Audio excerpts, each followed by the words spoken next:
everybody. I am Uncle Rob, and I am sitting here in Little Rock, Arkansas, and Uncle Rhino is back in Shreveport, where he usually is. How you doing, Rhino? I am good, my brother. How you doing? Man, I tell you what, I am doing absolutely lovely, and I tell you what, we got another one of these great artists coming from BGJ Promotions with Beverly Jenkins, and he is on GAC Records, legendary Leon Everett. Our guest today, Brian Shartzer. What's up, bruh? What's going on, Hoss? Man, not much. Just sitting here fixing to enjoy a nice little convo with you. Tell us a little bit about yourself, where you're from. Tell us what's up. Well, man, I'm originally from Minneapolis, Illinois, but I live in Macon, Illinois now, and I got two beautiful daughters, and then I got remarried. How things happen from time to time, and I gained two other kids, and we got five grandkids, and life's good, and I'm playing music, man. Life's great now. So I see you went on vacation last month. Did you take all those kids with you? No, it was adults only. No kids at all. He's like, I ain't taking those kids. I mean, I love those kids, but That's right. We need some adult time. What do you do in Illinois, my man? I work as a highway maintainer for Illinois Department of Transportation. So Nice. working on the road. Yeah. I did a lot of road construction here for a road construction crew that is kind of contracted through the Arkansas Department of Transportation. I worked on the milling crew, tearing up that. Oh God, it was horrible. I did it for like 3 or 4 years, and summertime was not fun. It's hot. It's and dusty. It's hot, but I will tell you this: I love the smell of fresh asphalt being laid. Now, see, you love to smell it. To me, it takes my breath away and it messes with my lungs. So I got to stay upwind from it, so that way I don't smell it. See, for me, for me, the worst part was working on that milling crew because all that dust is flying. Oh, I mean, you're sweating. All that dust gets on you. It takes forever to get that crap off when you get to the hotel at night. The bottom of the hotel is orange and brown. Oh yeah, it looks pretty rough. So, how long you been with the Illinois Transportation? I've been with them 15 years now. Yeah. You're gonna be a career man. Well, let's hope not. Well, that takes us back to GAC Records. So you're with Beverly. You're with Leon. Great folks. I mean, they're part of the Tribe family. We are 100% proud to have both of those fine folks with us. Tell us a little bit about your experience with Leon and the whole thing going on. Start out with, I was fighting the system. I didn't know which way to go, left, right, up, down. I had no direction, and I got to tell you, I don't want to push anybody's religious ways, whatever. But Rob, I had a time. I just hit my knees and I just started crying, and I was just talking to God. God, help me. I want to play music. I need help. I need guidance. I don't know what I'm doing. I've been working at this since 2008. I've put thousands and thousands of dollars in my music career, and I was hitting a head wall all the time. And so, believe this or not, brother, I got on Facebook about 2 days later and just scrolling through, and I found Beverly Jenkins on Facebook. I just looked her up. It was just there. It just happened miraculously. So I looked her up, and she was like the A-team artist. She was the promoter. She was used to be married to Vern Godson, which we all love the voice of country music. Mm-hmm. You know what I mean? Country is Vern Godson. Absolutely. So it took me about a week actually to send her a message, because I did one of his recordings, Set 'Em Up Joe. And nice. I love it. Yeah. And I wanted to send it to her, but I was scared to death, and I didn't even think she would even acknowledge me, right? So I thought, well, I got to lose, So I sent her a message. Hey, I'm Brian Shartzer. I just came across you on Facebook, and I did one of your husband's songs. I did some recording. I would like to send it to you, kind of get your feedback. And it was just like a couple minutes went by, and she's like, sure, yeah, send it to me. I would love to hear it. She was so kind. We actually talked for 2 years. She guided me for 2 years, what to do, what not to do, how to do this, how to do that. So she's my angel, Rob, and it came the day she said, Brian, listen, I can't do anything for you. I need you to write your own songs, record them, and send me your music. I want to hear Brian's voice and Brian's songs, because I was trying to be everybody else. Yep. And I spent thousands of dollars on Vern Gotts and Hank Williams Jr. on everybody else, and I was trying to be everybody else but me. So when she told me that I needed to write and do my own thing and be me, I didn't know how to be me. I didn't know, if this makes any sense, I didn't know what my voice was. You know what I mean? Absolutely.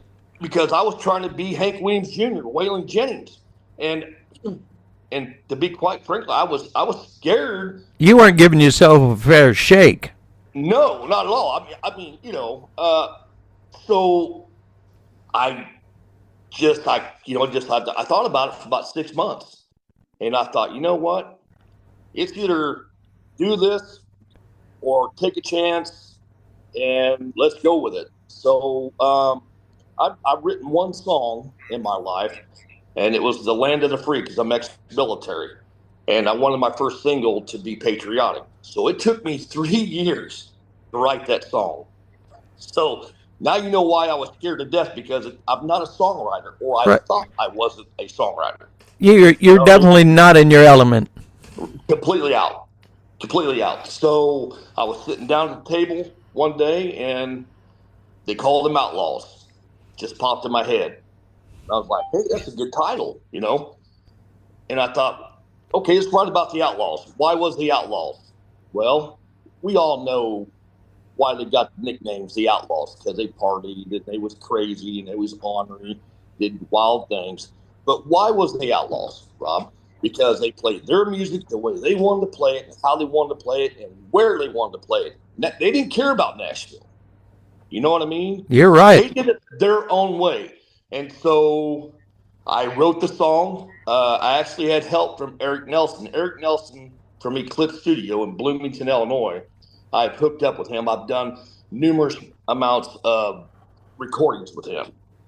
So I went to him. I was like, Eric, I got something I need some help with. He goes, what do you got? I said, I want to start writing my own music, and I want you to put the instrumental to it, and I want to create music.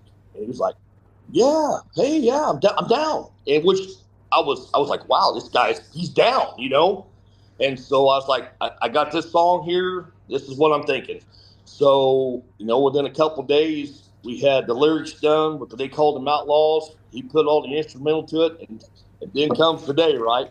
It's all finished. It's ready to go. And I reached out to Beverly. I was like, I got my second single done. And she's like, send it to me. I was like, okay. Oh boy. She didn't like it? No. It was me. Oh. I was scared to send it to her. Oh, okay, I got you. Listen, yeah, after all, it took you 3 years or it took you forever to get in contact with her. Oh yeah, I mean, by God's grace, is how I got in contact with her in the first place. So I was scared that this song wasn't going to be any good, and she was going to say, "Well, honey, thank you so much for reaching out to me. There's nothing I can do for you." The total opposite, brother. So I got all pumped up, and I was like, okay, I'm going to do this. I'm going to send her my song, right? So I sent her the song. They called them Outlaws. And it took like 10 minutes. I'm sweating bullets. It seemed like 10 minutes seems And the like thing is, the longer she don't respond, you're like, oh my God, she hates this. What did I just do? exactly right. So she calls me. She was like, Brian. I was like, yeah, here it comes, She says, I love it. I really love that song. And I was floored. I was like, what? You know? She says, this is what I'm going to do. We're going to send this to Cashbox Charts and see if we can't do something to help you out with this.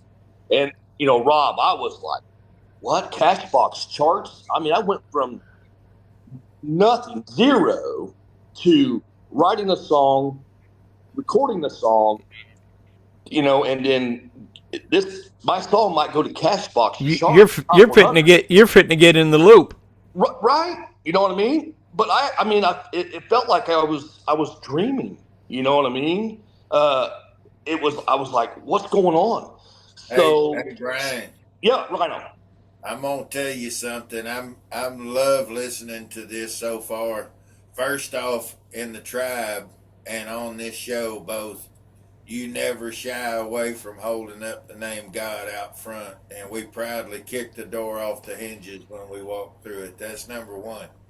Number two, for you, for me, for Rob, for everyone listening, when is the best time to provide the help that someone asks for? When you know they need it or when they're ready to receive it?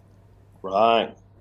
And that's what happened with you. You had to be ready to receive before it could come to you, right? You got to ask the Lord for help. You got down on your knees, man, I and did. you asked him, and it happened. Listen, no joke. I mean, I'm a big enough man to everything that comes from me comes from my heart anyway, and anybody that knows me knows that. So, brothers, it was so real because when I just collapsed to my knees and I was crying, because playing music has always been a dream of mine. The dream of mine was to follow in the same footsteps as all the country giants, and that's all I ever wanted to do. Well, life gets in the way. You know what I mean? And You I don't need to did. go on. You But did. You did exactly that. You said that was your dream to follow in yes, the steps of Cash, Haggard, Waylon, Vern. Every one of them reached a point where right. they had to humble themselves and were ready to receive. Yes, So that's how you started the journey to and you don't even realize you're stepping onto that road when it starts to happen because it's not what we do, it's the way we do it sometimes. you're exactly right, Rhino. And Yes. so the thing about those people, the aforementioned people being outlaws, what folks don't understand is it could be argued there was some dysfunction there, but I knew several of them, and I will tell you that they weren't dysfunctional like people think.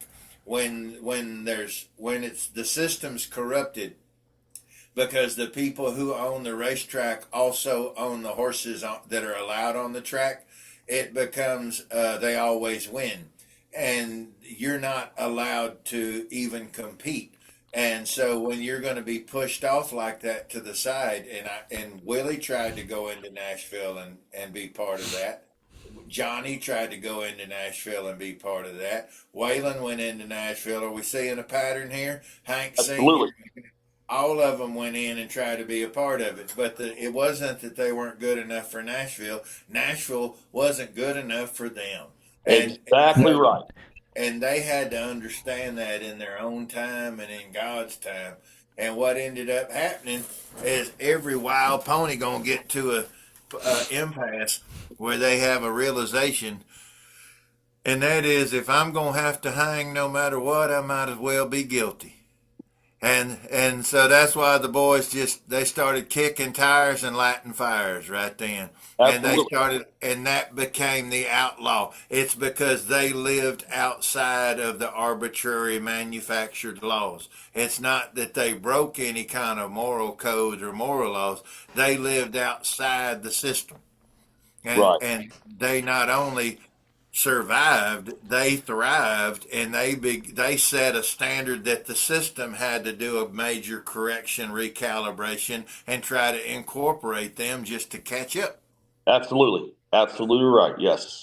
So to your point, that's what all this is that's happening. I wanted to stop you right before you got too far into Yeah. it, because for the listener and for you, because sometimes the best way we see ourselves are through other people's eyes from the outside looking in. And I wanted you to see what we see, what Beverly sees. I wanted you to understand that you're already on that road. You wanted to follow in the footsteps, and just like the parable about footprints in the sand, you got picked up and carried the minute you dropped down to your knees and humbled yourself. And if you do it for the right reason, light will always recognize light, and you will not be by yourself. That's so powerful, Rhino. Thank you. Yes, sir. That's very powerful. Yes. So with that, you sent your song to Beverly. So You've yeah, you've you've their got it song, going to she liked it. Cashbox magazine. Yeah, and it came in first time out on charts. I think it was like 87. And believe it or not, Hoss, that bad boy went to a top 10 on Cashbox charts, man. A top 10. What you feeling at that point? Listen. I felt like I won the lottery. I was on a I'm I was on a high that was out of this world. It was a high that you can't put in a bottle or a pill or a syringe. You know, it's just I was like, I did it. As long the way I look at it, as long as you know where that came from, and Oh I think we just covered that. It's going to be taken care of, man. I man, mean, that's how you got that top 10 hit. yeah, You did what Uncle Rano said. You fell. You felt you were at your lowest. You got down on your knees. You just gave it all to Jesus Christ. Said, by gosh, again, like we don't try to push religion on anybody, but right, facts is facts. exactly. And everybody knows in the music business, you don't really want to talk about religion or politics because it's very touchy. You know, They and say that. They say that, and yep, I've had them preach that to me for 30 years yep, backstage with a cheap cigarette hanging out of their mouth. And soon as we got out on the red carpet, standing side by side with TMZ in our face, they went into every bit of free Palestine and everything else. And I'm like, that's the same person that told me we weren't supposed to be political. And then they just went, pew, right off. So I think now that, like they say, orange is the new black. I think the new appeal is real. It's I, authenticity, and people who see themselves in you will start rooting for you because they're rooting for themselves.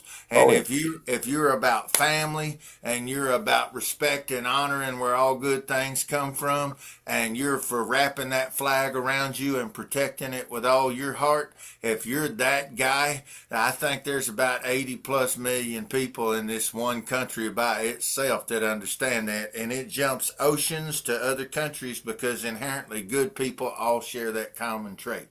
yes. Well, I served my country. I was in the Army and the Navy. And I love this country. I will stand the ground, and I'll protect this country. I will die for this country because I am a veteran, and I am a proud veteran, and I am an American. So I Yes, will sir. fight for this country. If I see anybody that's in harm's way, I'm committing myself. I'm going. It's just how I am, you know. But I don't want to get too far off the beaten path here. But This is oh, good stuff. This is people getting to know your heart and getting to know yeah, your That's spirit. important, Brian. Yeah. and I'm learning that, guys. It's just I've been talked down to. I've been made fun of. I'm not going to never do anything. I'm just a wannabe. I've just been beat down so much until I found Beverly. Uncle Rob, that man's so damn big. He said he been talked down to. I'm scared to see the one that was talking down to him. I know, right? Brian is so big. This man was born. They asked when he was born. He said Wednesday, Thursday, and Friday. That's how big he is. He must have had somebody like Hulk Hogan talking down to him if it's that bad. You know what I'm saying? Yeah, standing on You're the big. elevator. I was thinking that the whole time. I'm like, this dude's a huge man. I definitely would not want to meet him in a dark alley or a lighted one for that matter. Well, I try to stay in shape. That's for sure. When you're the front guy out on the stage, you need to have that energy. You know what I mean? So How long were you in the military? I was in the military for about 10 and a half years till I basically blew my knees out. Wow. So yeah, tore them up. So it was either go behind the desk or pretty much go on. So I got orders to go to Germany, and I didn't have enough time on that contract. So and I was thinking about the bigger picture besides me. If you move your family, your wife, and your kids, to Germany, what happens if she doesn't like it there? And if your wife is missing mom and dad and family, and you move them across country, it's going to be miserable for you. Oh yeah, absolutely. So, mama ain't happy. Nobody's happy. And so I put my family first. After my time in service, I thought, you know what? I was missing something, guys, and I couldn't put my finger on it. I was missing something in my life, but I didn't know what it was. At that time, and so we got out, and then I went back to working in factory work, doing construction, and then me and the first wife, we ended up going our separate ways. It is what it is, called life. And then another night, I got into a tussle at work with a guy, and it didn't end so well for him. So with that being said, zero tolerance at work. You can't put your hands on anybody. It doesn't matter if you're the victim or not. You know what I mean? And the guy pushed me in the corner, and just it just happened. So I protected myself. Oh, that's your instinct. That's your military instinct, is to protect. So I was just protecting myself. Well, zero tolerance is zero tolerance. So they fired us. I was going to say they better had fired him too. They did. So here I just got divorced, and had child support and all that stuff. You know how it is. And I was just, again, this is the first time that I hit my knees, okay, and cried, because I felt like the world was coming in on top of me, and I didn't know which way to go. So I was sitting in a recliner with candles burning, because I was just trying to focus, so what am I going to do? How am I going to do this? And what's my next plan? And I thought, what do I want to do with my life? And and I thought, man, I want to play country music. I want to play music. And so Rob, it came over me then, man. And again, I'm not ashamed to say this, man. I rolled out of that recliner, and I just hit my knees, and I just cried. I was like, what am I going to do? And this is before I asked God to help me with my music. I just had a moment, and so I've had that twice in my life. And when I've had that twice, everything has gotten better. Does that make sense? Oh, absolutely. I mean, the divine intervention, man. So I believe in that. I am a believer. 100%. I mean, I'm a sinner. I'm a Christian. I make mistakes, but every morning on my way to work, I talk to God. I say, God, thank you for another glorious day on this planet. And I'm looking at the sky, the horizon. He made that. all them clouds, that sunset, that coming up to, that that is so powerful, And I pray for my friends. I pray for people. I pray for people that are sick with cancer. Friends of mine that has an illness. I put it all out there for 20 minutes. Driving down the highway, I'm talking to the Lord, and I feel so much better by doing that. I do the same thing, but I do it at night. Right, but I do mine in the morning time. And if I ask him for anything for myself, I usually, unless it's something that is hard pressed, I will ask for everybody else first. My wife, my daughter, my grandkids, my family in general, my friends that are having issues. I will, if I've got something, I usually wait till last because I just want to be that way. That's the right thing to do. It's not like, I don't feel like I'm being needy if I do that. I mean, I could come out here, I want this, I want that, I want this, and I want that. I mean, I'm in a wheelchair. I've been in a wheelchair for 6 years. I quit. My brother's like, do you not pray to God to get you to walk again? I was like, I quit praying for him to get me to walk. He knows I want to walk. But it's not in his plan right now.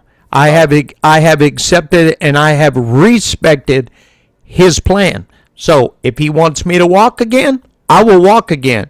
If he doesn't want me to walk, I'm never going to walk again. It's whatever he wants. Sure. So I totally understand. So, guys, God's he's power, man. I mean, and I've always said, if I want to make it in the business, in the music business, because I want to give back and I want to help. My wife and I, we always give back to St. Jude every year. We just write a check out for X amount of dollars. I try to give all year long, where if it's $10 here, $200 here, if you're in McDonald's driveway or in line, and I sometimes pay for the people's meal behind me. I always try to pay forward. You're a good person, man. You're good. You're a good person. I want to be that, and so it makes me feel good. So, I can tell you that I'm going to make it because I have a team now, Rob. I have Beverly Jenkins. If it wasn't for her, I would not be right here talking to you right now. You're right. Not only that, I have 7 originals that were played out worldwide. We just did the remake of Steve Earle's Copperhead Road. We did our way, our style, and it's killer.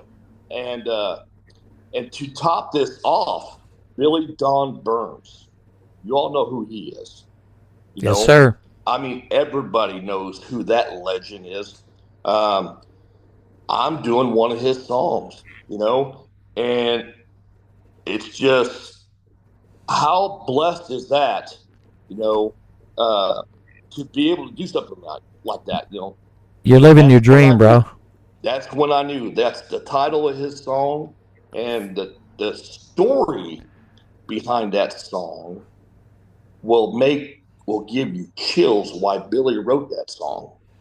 And when Billy hit his knees and he asked God for forgiveness, he hit his knees. When I heard about that, the story, I'm thinking to myself, when we take that song to the studio and we make it our song, instrumental, we make it Brian's song, I'm going to be on my knees with that microphone pointed down at me. That's how I'm going to sing that song, because that's where that song come from. It came from Billy being on his knees, brother, and talking to the Lord. Forgive me for what I'm about to do.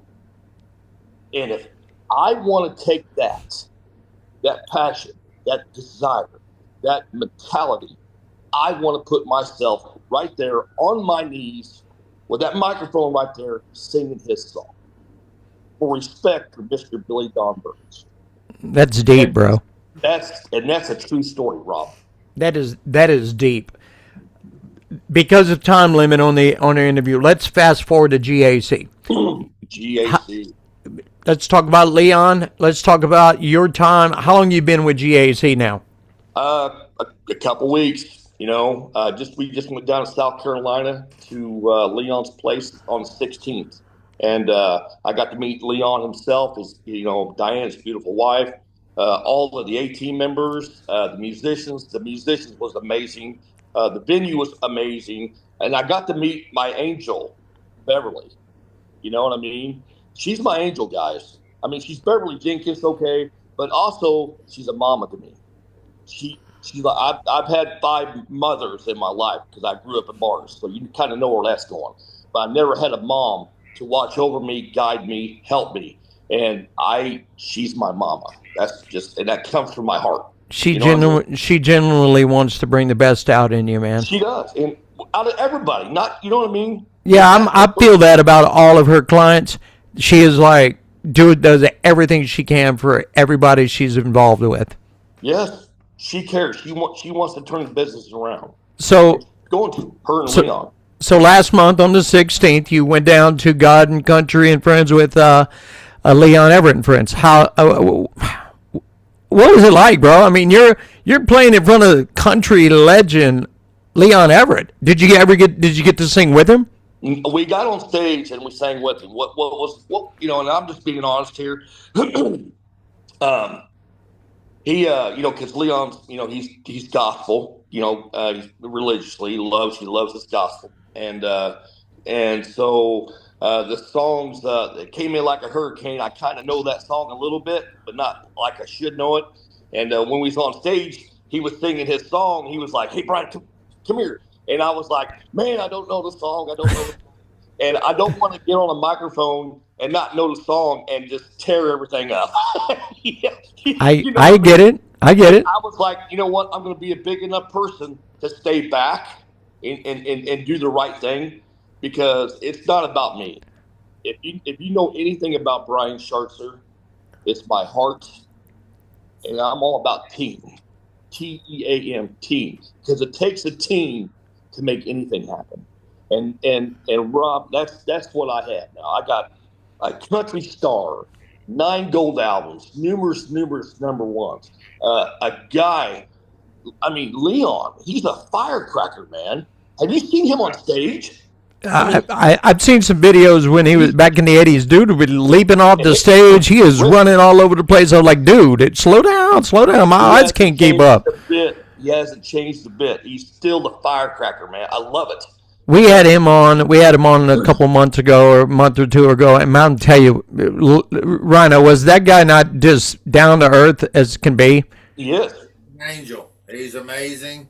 And there's different kinds of beautiful. There's the kind where you've fallen and you've stood back up, and every time you do that, you're a little taller than you were before. Oh, absolutely. He's very humble. I gathered from the interview he is humble as all get out. Humble, and he's no different live than he is on video. He's the same person, and I get to be part of that team, the Hurricane Train, baby. And I get to watch him. I get to learn from him, and I get to be able to grow as my own artist with the guidance that I'm going to have. You've got somebody who's been there, done that, can give you the pointers as far as what to and what not to do. Stay away from this. Him and Beverly are going to take care of all that. What we do at the end of this interview, we always play any song of your choosing. Usually it's your newest one, but whatever you want, we're going to go ahead. I want to hear a story about that song. And don't worry, we're going to get you back in here in about 90 days. We will continue. Talk about what's happened over the summertime. So you're going to have more stories to tell here in 90 days. But for right now, pick a song you want us to play. Tell us a story about it, and we'll go ahead and get it in. I'll tell you what, Beverly, she loves my single Ghost Train. And we released Country Roots the second time going around for the Cashbox charts. And it was we didn't know which one to do. We didn't know if we wanted to go with Ghost Train or Country Roots. And so we went with Country Roots. So out of respect for Beverly, who I think the world of, I want this song to be Ghost Train for her. Tell us a little bit about it. Ghost Train. I'd love to. You ever now? I'm 54 years old, going to be 55. So we grew up in the Western days, right? Clint Eastwood, John Wayne. Oh yeah, Matt Dillon. Matt Dillon. So you know where I'm going with this, right? So I've always wanted to sing a song about the good guys and the bad guys. So that's exactly what I did. I went to Eric and I said, like, I was going to go do a writing with him. And I had 3 songs kind of running in my head. I was like, oh my gosh, I can't writer's block. So I go into his studio and I normally have something written down. And he's like, what's up, Hoss? I said, buddy, I don't have anything. He goes, well, what do you mean? I said, I don't have nothing. I don't know what I'm thinking. I don't know what I'm doing. He goes, well, what do you want to write about? And I said, I want to write a song about the good guys and the bad guys in the Westerns. The bad guys, they get together, they come right into town, they shoot up the town, they kill a bunch of people, and the sheriff's not there, of course. So the town folk, they want vengeance, so they form the posse. The sheriff comes back in, so they go out with this posse, and they go out and they ride for 7 days and 7 nights, and they find these outlaws. And so they kill them, and so they put their spirits. I call it the ghost train. It's the black train that just goes on and on. There's no. It's kind of like a purgatory. You know what I mean? You're looking for that light, but that light is never going to be there for them because they're evil, they're bad. So their spirits are on this train that's never going to stop. It's never going to get to heaven, and that's where I went with that song, Ghost Train. We're going to get you back in here in about 90 days. We'll pick up some more stories. Rhino, you got anything before we let him go, man? No, we want to welcome you to the tribe, big man. We're proud to have you. It's an honor, guys. Seriously, it's an honor to be here today doing this with you guys. That means a lot to me, and I cannot wait till the next time. Man, it's an honor for us to have you. And now we're going to get to watch your career unfold in front of us, man. It's going to be, you're in good hands where you're at, man. I'm in the best hands in the world. I'm right where I need to be, Rob. That's right exactly. That's it. That's right. So watch me grow because I'm going to be the next star. Accept and respect the man's plan. Ghost Train right here. Brian Shartzer on The Uncle Show. Thank you guys so much.